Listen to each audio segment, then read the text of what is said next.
किन आचरणों से आयु का नाश होता है। ऐसे कौन से आचरण हैं जिनको हम करके अपनी आयु को नष्ट कर देते हैं, अकाल मृत्यु को प्राप्त हो जाते हैं, भयंकर अशांति दुख आदि प्राप्त होता है। जो लोग ऐसे नास्तिकता के वचन बोलते हैं, नास्तिकता की भावना में रहते हैं, जो शास्त्र की आज्ञा के विरुद्ध क्रियाएं करते हैं, जो गुरुदेव की अवहेलना करते हैं, गुरुदेव की आज्ञा का उल्लंघन करते हैं, जो धर्म को नहीं मानते हैं, दुराचार परायण रहते हैं, उनकी आयु बहुत जल्दी नष्ट हो जाती है। बहुत ध्यान देने योग्य बात है, उनकी आयु नष्ट हो जाती है। कुछ लोग ऐसे होते हैं जिनका स्वभाव होता है दांत से तिनका चबाना, कपड़ा चबाना, अपने नाखूनों को चबाना। बैठ गए, तिनका तोड़ रहे हैं, कुछ भी फाड़ रहे हैं, किसी का भी जूठा अनूठा बासी ऐसा अपवित्र आहार पा रहे हैं। चंचल स्वभाव, चंचल चेष्टा, बैठे हैं पैर हिला रहे हैं। ऐसे लोगों की आयु नष्ट होने लगती है। ये शास्त्र आज्ञाएं बहुत ध्यान से सुने और इसको आचरण में उतारे। शास्त्र आज्ञा कर रहा है, जो संध्या काल में भोजन करते हैं, संध्या काल में मैथुन करते हैं, संध्या काल में सोते रहते हैं, उनकी आयु क्षीण हो जाती है। बहुत सावधानी पूर्वक हमें जीवन व्यतीत करना है। शास्त्र आज्ञा कर रहा है कि जो सायंकाल में शयन करता है, संध्या काल में प्रातः मध्याह्न सायं, इस संध्या काल में शयन करता है, भोजन करता है, मैथुन करता है, व्यर्थ का भाषण, व्यर्थ की चेष्टाएं करता है, उसकी आयु नष्ट हो जाती है। जो संध्या काल में देव आराधन, हरि आराधन, भगवत चिंतन, मंगल विधान करता है, वो अपनी आयु को बढ़ाता है, लोक परलोक में सुख को प्राप्त करता है। इसलिए ब्रह्म मुहूर्त में सबको उठ जाना चाहिए, शयन नहीं करना चाहिए। जो ग्रहण के समय में, मध्याह्न के समय में ग्रहण पड़ रहा है और आप सूर्य की तरफ देख रहे हैं, ठीक मध्याह्न का समय सूर्य की तरफ देख रहे हैं, आप सूर्य की तरफ खड़े होकर लघुशंका कर रहे हैं या सूर्य की तरफ लघुशंका कर रहे हैं, सूर्य की तरफ थूक रहे हैं, इससे आपकी आयु नष्ट हो जाएगी। जो पुरुष काम भाव से व्याकुल होकर के किसी भी वर्ण की स्त्री के साथ भोग करता है,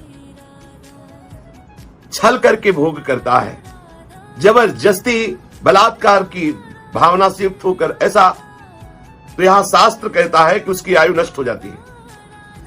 जो पराई स्त्री का भोग करते हैं, अन्य वर्ण की स्त्रियों से भोग करते हैं, जो जबरदस्ती ऐसे भावना से भोग करते हैं, उनके आयु का नाश हो जाता है।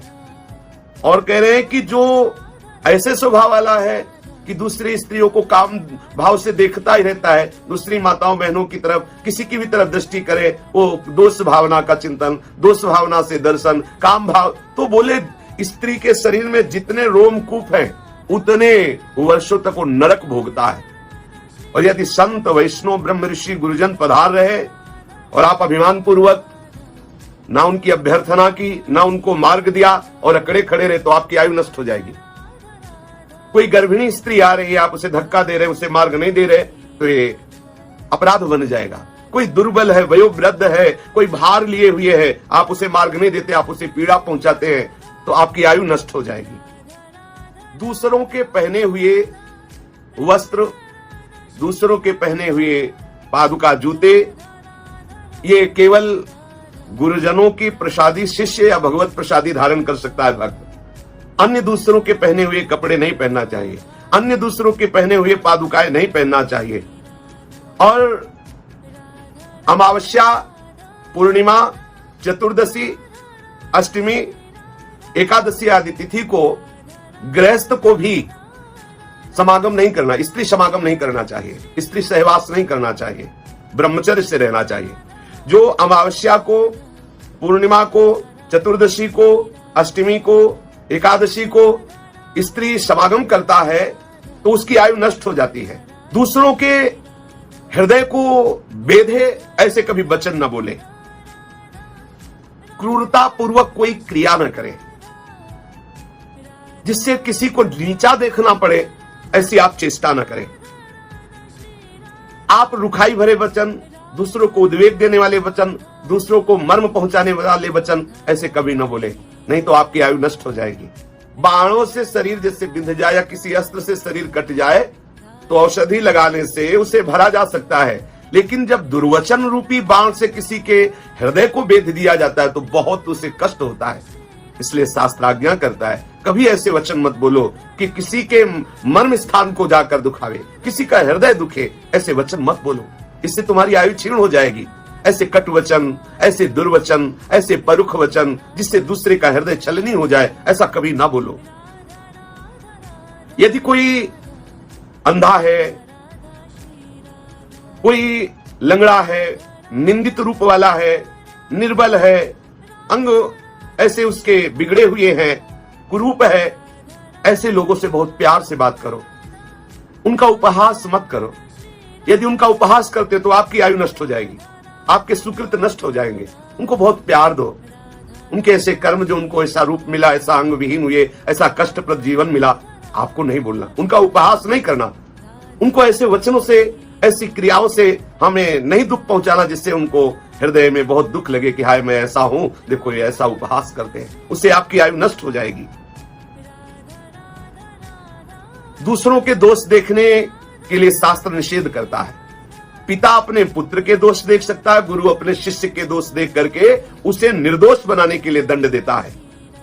जब आप मल त्याग कर रहे हो शौच में, शौचालय में, जब आप मूत्र त्याग कर रहे हो तो मौन रहिए। अगर आप ऐसा नहीं करते तो आपकी आयु नष्ट हो जाएगी। मलमूत्र त्याग करते समय जो बात करते हैं, मलमूत्र त्याग के बाद जो पवित्र नहीं होते हैं, ऐसे ही अपवित्र बने रहते हैं, उनकी आयु नष्ट हो जाती है। शास्त्र आज्ञा करता है कि आप शौचालय में शौच होने के बाद पवित्र होइए, आचमन कीजिए, पवित्र होकर फिर वस्त्र धारण कीजिए। लघुशंका गए हैं तो आप पवित्र होइए, हाथ धोइए, आचमन कीजिए और शौच लघुशंका के समय मौन रहिए। जब आप भोजन पाने जाए तो हाथ पैर मुख धो करके भगवत चिंतन करते हुए भोजन पाए, नहीं तो आपकी आयु क्षीण हो जाएगी।